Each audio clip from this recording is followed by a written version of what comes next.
Nestled along the rugged, overlooked central west coast of Madagascar lurks a wave few have dared to surf, a secret veiled by its own isolation. Most days, it's nothing but a flat, glassy expanse, the ocean holding its breath with no sign of life. But beneath that stillness lies a restless potential, tied to the unpredictable surge of cyclone swells rolling in from the Indian Ocean. It's a fickle beast, waking only when those swells collide with just the right whisper of wind, a moment so rare it's more guesswork than science. When it stirs, though, this lonely stretch of coast comes alive. Waves rise, raw and unpolished, peeling with a rugged energy that might, or might not, deliver something extraordinary. It's no guaranteed masterpiece.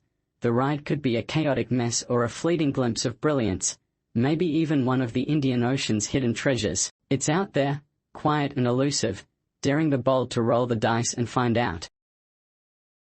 There's a wave on Madagascar's central west coast that few have ever seen, fewer still have dared to surf. It's hidden, elusive, and merciless. Out here, there are no crowds, no safety nets, just raw, unfiltered ocean power. This is not a wave for the casual traveler, it's for those willing to gamble it all on the fleeting chance of perfection. This wave only comes to life with powerful cyclone swells, born deep in the Indian Ocean. When the storm spins in just the right direction, it sends long-period energy racing toward Madagascar's coastline. But even then, the real challenge begins, matching it with the right wind. The central west coast is unpredictable. Winds can shift on a dime, turning flawless barrels into chaotic closeouts. You could wait weeks, even months, only to be met with flat seas or howling on shores. But if you get it right, if the universe aligns for just a moment, you could score some of the longest, most perfect barrels in the Indian Ocean, something that could rival even Namibia's legendary Donkey Bay. Unlike Donkey Bay's ice-cold Atlantic waters,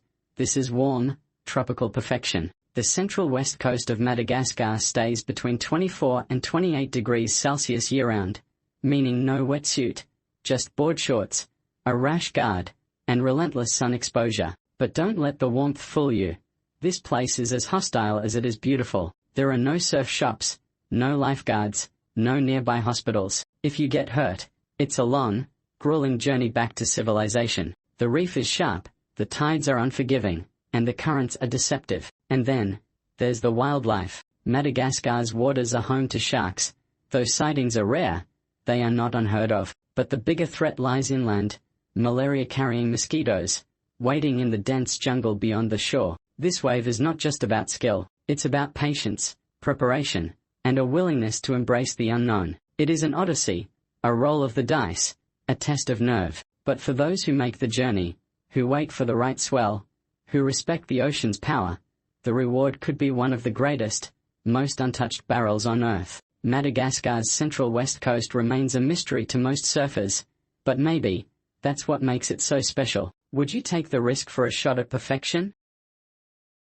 The closest town to the wave, reaching Maintirano, a remote coastal town along western Madagascar's central west coast, is a rugged adventure for those willing to go the distance. Perched roughly 325 kilometers west of Antananarivo in the Maliki region, this isolated fishing hub isn't easy to access. The closest notable town is Morondava, about 130 kilometers south along the coast, known for its iconic Avenue of the Baobabs and a slightly better connected airport. From Morondava, you could chance a boat ride up the Mozambique Channel to Maintirano's maritime harbour.